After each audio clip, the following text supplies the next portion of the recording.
नमस्कार दोस्तों, चलिए जान लेते हैं उत्तर प्रदेश के सभी 75 जिलों की आज की ताजा बड़ी और महत्वपूर्ण खबरों को। लेकिन उससे पहले वीडियो को लाइक कमेंट जरूर करें और साथ ही ये भी बताएं कि आप इस वीडियो को किस जिले, शहर या गांव से देख रहे हैं। नोएडा एयरपोर्ट पर आज से टिकटों की बुकिंग शुरू, 15 जून से उड़ानें, इन शहरों के लिए होगी उड़ान। नोएडा इंटरनेशनल एयरपोर्ट से 15 जून को पहली विमान सेवा शुरू होने जा रही है। ऐसे में गुरुवार से टिकट बुकिंग शुरू हो जाएगी। इसके लिए एयरलाइंस को समय सारणी जारी करने के लिए कहा गया है। शुरुआत में इंडिगो नोएडा इंटरनेशनल एयरपोर्ट से 15 जून को पहली विमान सेवा शुरू होने जा रही है। ऐसे में गुरुवार से टिकट बुकिंग शुरू हो जाएगी। इसके लिए एयरलाइंस को समय सारणी जारी करने के लिए कहा गया है। शुरुआत में इंडिगो एयरलाइंस ही अपने सेवा देगी। इसके बाद आकाशा एयर और एयर इंडिया एयरलाइंस भी सेवा शुरू करेगी। प्रथम चरण के तहत 1334 हेक्टेयर में एयरपोर्ट का निर्माण हुआ है। इसमें 3900 मीटर लंबा रनवे, एक टर्मिनल भवन, एटीसी टावर और 30 एकड़ में कार्गो हब शामिल है। प्रधानमंत्री नरेंद्र मोदी 28 मार्च को एयरपोर्ट का लोकार्पण कर चुके हैं। यमुना इंटरनेशनल एयरपोर्ट लिमिटेड यापल ने बताया कि नागर विमान सुरक्षा ब्यूरो से एरोड्रम सिक्योरिटी प्रोग्राम मंजूर होने के बाद आधिकारिक तौर से उड़ान के लिए 15 जून तय की गई है। शुरुआत में इंडिगो एयरलाइंस ही अपने सेवा देगी।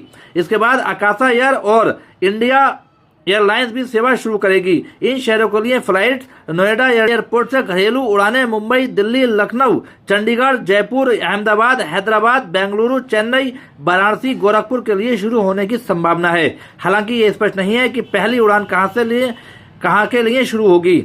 उड़ान के पहले दिन से बस चलेंगी। नोएडा इंटरनेशनल एयरपोर्ट पर उड़ान के पहले दिन से ही बस सेवा शुरू हो जाएगी।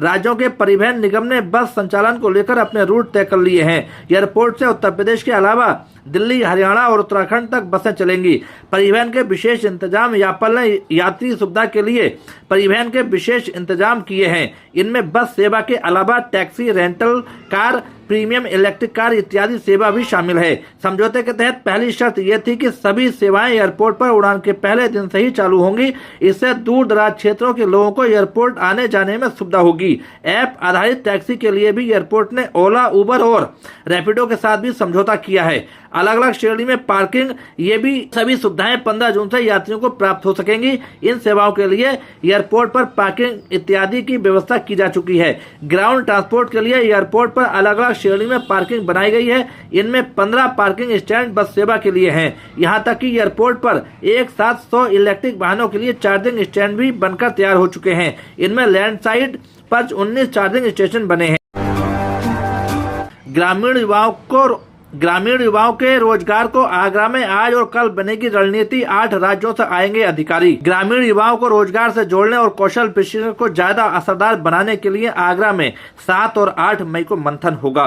ताज व्यू होटल में 2 दिवसीय राष्ट्रीय कार्यशाला में दीनदयाल उपाध्याय ग्रामीण कौशल योजना 2.0 और ग्रामीण शुभ रोजगार प्रशिक्षण संस्थान के जरिए युवाओं को ट्रेनिंग, नौकरी और शुभ रोजगार से जोड़ने के उपाय खोजे जाएंगे। इसमें झारखंड, उड़ीसा, असम, अरुणाचल प्रदेश, मिजोरम, सिक्किम, महाराष्ट्र और अंडमान एवं निकोबार आदि के अधिकारी हिस्सा लेंगे और योजनाओं को जमीन पर बेहतर तरीके से लागू करने पर चर्चा करेंगे। साथ ही तकनीक के इस्तेमाल और ट्रेनिंग की गुणवत्ता सुधारने पर भी जोर रहेगा। व्यावसायिक व कौशल विकास मंत्री कपिल देव अग्रवाल ने कहा कि इस तरह की बैठकों से राज्यों के बीच बेहतर तालमेल बनेगा और युवाओं के लिए नए रोजगार के रास्ते खुलेंगे। रेलवे में 10वीं पास के लिए 1644 नौकरियां, बिना परीक्षा होगा सीधा चयन। भारतीय रेलवे में नौकरी करने का सपना देख रहे युवाओं के लिए एक सुनहरा अवसर सामने आया है।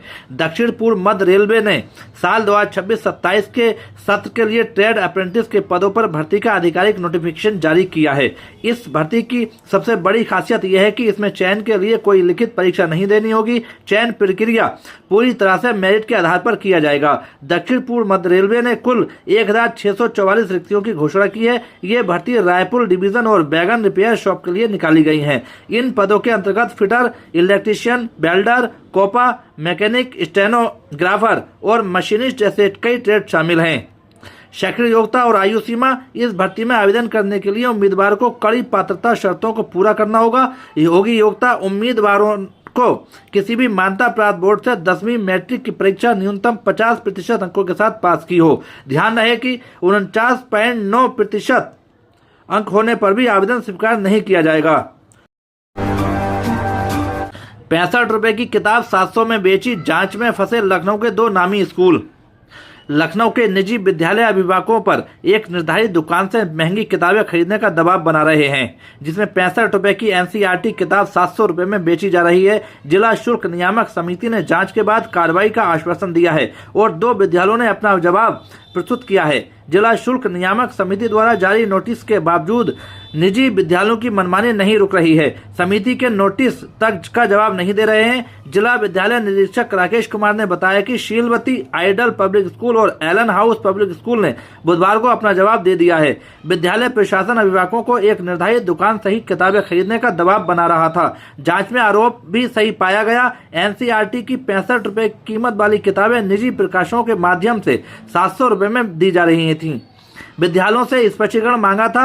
विद्यालय के पक्ष और समिति द्वारा गठित जांच कमेटी के बीच विरोधाभास है।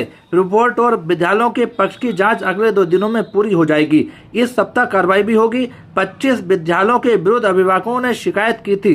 3 विद्यालयों के विरुद्ध कार्रवाई की गई। अन्य का अभिभावकों की मौजूदगी निर्धारण कर दिया गया है। सीमांकन शुरू, मुरादाबाद से भी जोड़ने की प्रक्रिया। NHI बरेली से हल्द्वानी के बीच लगभग 100 किलोमीटर लंबा ग्रीनफील्ड एक्सप्रेसवे बनाने जा रहा है। इस प्रोजेक्ट के लिए सीमांकन का काम शुरू हो गया है। ये एक्सप्रेसवे बरेली मुरादाबाद हाईवे से भी जुड़ेगा। उत्तर प्रदेश और उत्तराखंड के बीच सड़क परिवहन की सूरत बदलने के लिए भारतीय राष्ट्रीय राजमार्ग प्राधिकरण ने एक बड़े प्रोजेक्ट पर काम शुरू कर दिया है। बरेली से हल्द्वानी तक एक आधुनिक ग्रीनफील्ड एक्सप्रेसवे बनाने की योजना तैयार की गई है। लगभग 100 किलोमीटर लंबा ये एक्सप्रेसवे न केवल 2 शहरों को जोड़ेगा, बल्कि यूपी और उत्तराखंड के बीच एक व्यापारिक कॉरिडोर के रूप में भी उभरेगा। परियोजना के लिए जमीन के सीमांकन का प्रारंभिक कार्य शुरू हो चुका है, जिससे इलाके के लोगों में भारी उत्साह है। इस एक्सप्रेसवे की सबसे बड़ी विशेषता इसका ग्रीनफील्ड होना है। इसका अर्थ है कि ये पुराने और भीड़भाड़ वाले रास्तों को चौड़ा करने के बजाय पूरी तरह से नई जमीन और नए रूट पर बनाया जाएगा। ये एक्सप्रेसवे शहरों की घनी आबादी को बाईपास करते हुए खेतों और खाली इलाकों से होकर गुजरेगा। इससे न केवल मुसाफिरों को जाम से मुक्ति मिलेगी, बल्कि 100 किलोमीटर का सफर तय करने में लगने वाले समय में भी लगभग 1 से 1.5 घंटे की बचत होगी। बरेली मुरादाबाद हाईवे से कनेक्टिविटी NHAI की योजना के मुताबिक इस नए एक्सप्रेसवे को बरेली मुरादाबाद हाईवे से जोड़ा जाएगा। इस रणनीतिक जुड़ाव का बड़ा लाभ ये होगा कि दिल्ली और पश्चिम उत्तर प्रदेश की ओर से आने वाले वाहन सीधे इस एक्सप्रेसवे पर चढ़कर बिना बरेली शहर में फंसे उत्तराखंड की ओर जा सकेंगे। ये इंटरलिंकिंग उत्तर प्रदेश के प्रमुख शहरों को उत्तराखंड के कुमाऊं क्षेत्र से जोड़ने में गेम चेंजर साबित होगी। पर्यटन और व्यापार को लगेंगे पंख। हल्द्वानी को कुमाऊं का प्रवेश द्वार कहा जाता है। इस एक्सप्रेसवे के बनने से नैनीताल, भीमताल, रानीखेत और अल्मोड़ा जैसे विश्व प्रसिद्ध पर्यटन स्थलों की यात्रा सुगम हो जाएगी। इससे उत्तराखंड के पर्यटन उद्योग को भारी लाभ होगा। दूसरी ओर बरेली के लकड़ी उद्योग, जरी जरदोजी और कृषि उत्पादों को पहाड़ों तक पहुंचाने में कम समय और कम लागत लगेगी। मालवाहक वाहनों के लिए ये रास्ता किसी वरदान से कम नहीं होगा। सॉफ्ट हिंदू तत्व, क्या पीडीए से उठ रहा है भरोसा? बंगाल के रिजल्ट से टेंशन में आई सपा। पश्चिम बंगाल के चुनावी नतीजों ने उन राजनीतिक दलों की टेंशन बढ़ा दी है जो कभी हिंदू देवी देवताओं से लेकर उनके त्योहारों तक पर सवाल उठाते रहे हैं। सपा मुखिया अखिलेश यादव ने भी कभी महाकुंभ पर सवाल उठाए तो कभी उन्हें गौशालाओं से दुर्गंध आती थी, लेकिन अब अखिलेश यादव अपनी इस इमेज को बदलने की कोशिश में लग गए हैं। अखिलेश यादव ने बड़ा मंगल के मौके पर हनुमान जी की फोटो शेयर करते हुए सबको बधाई दी, तो वहीं बीते बुधवार को प्रेस कॉन्फ्रेंस में अखिलेश यादव ने पंडित जी का जिक्र किया। राजनीतिक जानकार इसे अखिलेश यादव का सॉफ्ट हिंदुत्व बता रहे हैं, यानी पिछड़ा दलित अल्पसंख्यक का नारा देने वाले अखिलेश यादव पश्चिम बंगाल में ममता बनर्जी की हार और स्टालिन के हार के बाद सॉफ्ट हिंदुत्व की तरफ आगे बढ़ रहे हैं। प्रेस कॉन्फ्रेंस में पंडित जी की बात मानने की बात कर रहे हैं, ज्योतिष आचार्य की बात कर रहे हैं।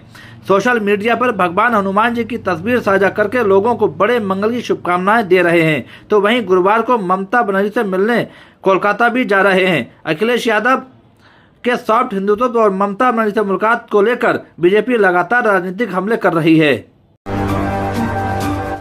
चलिए दोस्तों, आज के लिए इतना ही। उत्तर प्रदेश की सभी खबरों को जानने के लिए बने रहिए हमारे चैनल द यूपी न्यूज 92 में।